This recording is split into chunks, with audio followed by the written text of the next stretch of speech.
Okay ನೋಡಿ, ರಾಗಿ laddu ready ಆಗಿದೆ. ಎಲ್ಲದನ್ನ ಮಾಡಿ ನಿಮ್ಗೆ ಹೇಳ್ತೇನೆ ಎಷ್ಟಾಗಿದೆ ಅಂತ. ರಾಗಿಯಿಂದ ಮಾಡಿದ್ದು, ರಾಗಿ ಹಾಕಿ. ಸೊ ರಾಗಿ ಹಾಕಿದ್ದೇನೆ ಅಂತ ಗೊತ್ತಾಗ್ತದ ನಿನ್ಗೆ?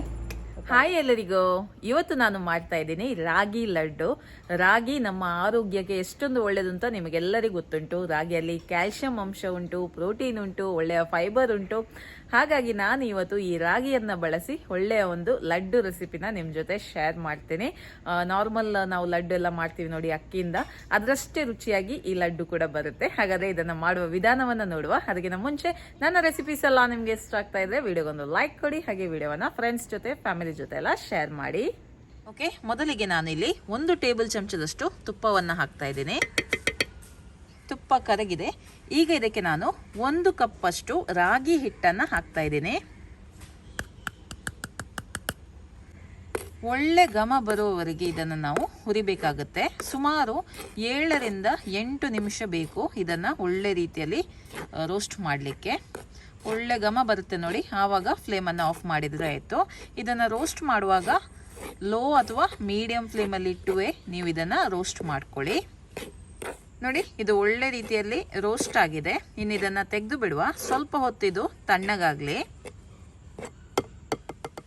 ಓಕೆ, ಈಗ ನಾನಿಲ್ಲಿ 1/4 ಕಪ್ ಅಷ್ಟು ನೆಲಕಡಲೆವನ್ನು ಹಾಕ್ತಾ ಇದ್ದೀನಿ. ಇದನ್ನು ಆಲ್ರೆಡಿ ನಾನು ರೋಸ್ಟ್ ಮಾಡಿಟ್ಟಿದ್ದೀನಿ. ರೋಸ್ಟ್ ಮಾಡಿ ಸಿಪ್ಪೆಯನ್ನು ತೆಗೆದಿದ್ದೀನಿ. ಓಕೆ, 10 ಗೋಡಂಬಿನ ಹಾಕ್ತಾ ಇದ್ದೀನಿ, 10 ಬಾದಾಮನ್ನು ಹಾಕ್ತಾ ಇದ್ದೀನಿ, 3 ಏಲಕ್ಕಿನ ಹಾಕ್ತಾ ಇದ್ದೀನಿ, ಹಾಗೆ 1 ಟೇಬಲ್ ಚಮಚದಷ್ಟು ಒಣ ದ್ರಾಕ್ಷಿಯನ್ನು ಹಾಕ್ತಾ ಇದ್ದೀನಿ. ಇದನ್ನು ಪೌಡರ್ ಮಾಡಲಿಕ್ಕೆ ಉಂಟು. ಪೌಡ್ರ್ ಮಾಡುವಾಗ ನಾನು 1/2 ಕಪ್ ಅಷ್ಟು ಬೆಲ್ಲವನ್ನು ಕೂಡ ಹಾಕ್ತಾ ಇದ್ದೀನಿ. ಓಕೆ ನೋಡಿ, ಗ್ರೈಂಡ್ ಮಾಡಿ ತಂದಿದ್ದೀನಿ. ತುಂಬ ನೈಸ್ ಮಾಡಲಿಕ್ಕೆ ಹೋಗಲಿಲ್ಲ. ಸ್ವಲ್ಪ ನಾವು ಏನು ಹಾಕಿದ್ದೀವಿ ನೋಡಿ, ಈ ಡ್ರೈ ಫ್ರೂಟ್ಸ್ ನೋಡಿ, ಇದು ಸ್ವಲ್ಪ ನಮಗೆ ಬಾಯಿಗೆ ಕಚ್ಚಲಿಕ್ಕೆ ಸಿಗಬೇಕು, ಒಳ್ಳೆಯದಾಗ್ತದೆ. ಈಗ ಇದಕ್ಕೆ ನಾನು 1 ಟೇಬಲ್ ಚಮಚದಷ್ಟು ಬಿಳಿ ಎಳ್ಳನ್ನು ಹಾಕ್ತಾ ಇದ್ದೀನಿ. ತುಂಬ ಒಳ್ಳೆಯದಾಗ್ತದೆ ಇದನ್ನು ಹಾಕಿದರೆ. ಒಳ್ಳೆ ರೀತಿಯಲ್ಲಿ ಮಿಕ್ಸ್ ಮಾಡುವ. ಓಕೆ, ಒಳ್ಳೆ ರೀತಿಯಲ್ಲಿ ಮಿಕ್ಸ್ ಆಗಿದೆ. ಈಗ ರಾಗಿ ಪುಡಿಯನ್ನು ಹಾಕುವ. ಇದಕ್ಕೆ ನಾನು ಸ್ವಲ್ಪ ಬಿಸಿ ಮಾಡಿರುವಂತಹ ತುಪ್ಪವನ್ನು ಹಾಕ್ತಾ ಇದ್ದೀನಿ. ಓಕೆ, ನಮಗೆ ಲಾಡು ಉಂಡೆ ಕಟ್ಟಲಿಕ್ಕೆ ತುಂಬ ಸುಲಭ ಆಗ್ತದೆ. ನೋಡಿಕೊಂಡು ನೀವು ತುಪ್ಪವನ್ನು ಹಾಕಿದರೆ ಆಯಿತು. ಒಳ್ಳೆ ರೀತಿಯಲ್ಲಿ ಒಮ್ಮೆ ಮಿಕ್ಸ್ ಮಾಡುವ. ತುಂಬ ಸುಲಭದಲ್ಲಿ ನಾವು ಲಾಡುವನ್ನು ಮಾಡ್ಬೋದು, ಜಟ್ಪಟ್ ಅಂತ ಮಾಡ್ಬೋದು. ತುಂಬ ಹೆಲ್ದಿ ಕೂಡ, ಅಂದರೆ ರಾಗಿ ಬಳಸ್ತಾ ಇರೋದ್ರಿಂದ ರಾಗಿಯಲ್ಲಿ ಕ್ಯಾಲ್ಸಿಯಂ ಉಂಟು, ಪ್ರೋಟೀನ್ ಉಂಟಲ್ಲ. ಸೊ ಮಕ್ಕಳಿಗೆಲ್ಲ ಇದನ್ನು ಮಾಡಿ ಕೊಡಲಿಕ್ಕೆ ತುಂಬಾ ಒಳ್ಳೆಯದು. ಡಯಾಬಿಟಿಸ್ ಇದ್ದವ್ರು ಕೂಡ ತಿನ್ಬೋದು, ಆದರೆ ಬೆಲ್ಲವನ್ನು ಹಾಕದೆ ತಿಂದರೆ ಉತ್ತಮ.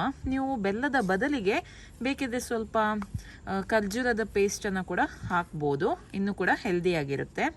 ಅಥವಾ ಬೆಲ್ಲವನ್ನು ಸ್ಕಿಪ್ ಮಾಡಿ ಕೂಡ ಯೂಸ್ ಮಾಡ್ಬೋದು. ಒಣ ದ್ರಾಕ್ಷಿ ಹಾಕಿದ್ದೀನಿ ನೋಡಿ, ಹಾಗಾಗಿ. ಓಕೆ, ಒಳ್ಳೆ ರೀತಿಯಲ್ಲಿ ಮಿಕ್ಸ್ ಮಾಡುವ. ಕೈಯಲ್ಲೇ ಮಿಕ್ಸ್ ಮಾಡುವ, ಸುಲಭ ಆಗುತ್ತೆ. ಉಂಡೆ ಕಟ್ಟಲಿಕ್ಕೆ ಬರ್ತದಾ ಇಲ್ವಾ ಅಂತ ಚೆಕ್ ಮಾಡ್ಕೊಳ್ಳಿ. ಬಾರದಿದ್ರೆ ಸ್ವಲ್ಪ ತುಪ್ಪವನ್ನು ಹಾಕಿದರೆ ಆಯಿತು. ಒಳ್ಳೆ ರೀತಿಯಲ್ಲಿ ಈ ಥರ ಕಂಬೈನ್ ಮಾಡಿ ಮತ್ತೆ ಉಂಡೆಯನ್ನು ಕಟ್ಟಿದರೆ ಆಯಿತು. ಓಕೆ, ಈಗ ಉಂಡೆ ಕಟ್ಟಲಿಕ್ಕೆ ಬರ್ತದಾ ಇಲ್ವಾ ಅಂತ ಚೆಕ್ ಮಾಡುವ. ನೋಡಿ, ಬರ್ತಾ ಉಂಟು.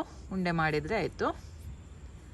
ಮೀಡಿಯಮ್ ಸೈಜಿದು ಮಾಡಿದರೆ ಆಯಿತು. ತುಂಬ ದೊಡ್ಡದು ಮಾಡಲಿಕ್ಕೆ ಹೋಗಬೇಡಿ. ಮೀಡಿಯಮ್ ಸೈಜಿದು ಮಾಡಿದರೆ ನಿಮಗೆ ಸುಮಾರು ಮಾಡ್ಬೋದು ಉಂಡೆಯನ್ನು. ಓಕೆ, ಬೇಕಿದ್ರೆ ಮಾತ್ರ ಸ್ವಲ್ಪ ತುಪ್ಪವನ್ನು ಸೇರಿಸ್ಕೊಳ್ಳಿ ಅಷ್ಟೇ. ಓಕೆ ನೋಡಿ, ರಾಗಿ ಲಡ್ಡು ರೆಡಿ ಆಗಿದೆ. ಎಲ್ಲದನ್ನ ಮಾಡಿ ನಿಮಗೆ ಹೇಳ್ತೇನೆ ಎಷ್ಟಾಗಿದೆ ಅಂತ.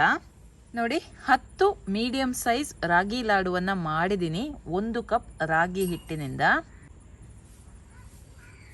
ನೋಡಿದ್ರಲ್ಲ ಎಷ್ಟೊಂದು ಸುಲಭದಲ್ಲಿ ರಾಗಿ ಲಡ್ಡುವನ್ನು ಮಾಡ್ಬೋದು ಅಂತ. ನೀವು ಕೂಡ ಇದನ್ನು ಮನೆಯಲ್ಲಿ ಟ್ರೈ ಮಾಡಿ. ಈಗ ಟೇಸ್ಟ್ ಮಾಡಿ ನೋಡುವ.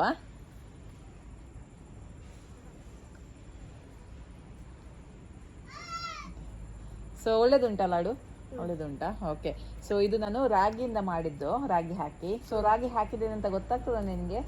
ಗೊತ್ತಾಗೋದಿಲ್ಲ. ನೀವು ರಾಗಿ ಮುದ್ದೆ ಎಲ್ಲ ತಿಂತೀರಲ್ವಾ? ರಾಗಿ ಎಲ್ಲ ತಿಂತೀರಲ್ಲ? ಓಕೆ ನೋಡಿ, ರಾಗಿ ಲಡ್ಡು ಅಂತ ಗೊತ್ತೇ ಆಗಲ್ಲ. ಮಕ್ಕಳಿಗೆ ಚಾಕ್ಲೇಟ್ ಲಡ್ಡು ಅಂತ ಹೇಳಿ ಕೊಡ್ಬೋದು. ಕಲರ್ ಕೂಡ ಚಾಕ್ಲೇಟ್ ಹಾಗೆ ಉಂಟಲ್ಲ, ಚಾಕ್ಲೇಟ್ ಕಲರ್ ಆಗಿ ಉಂಟು. ಆಯ್ತಾ?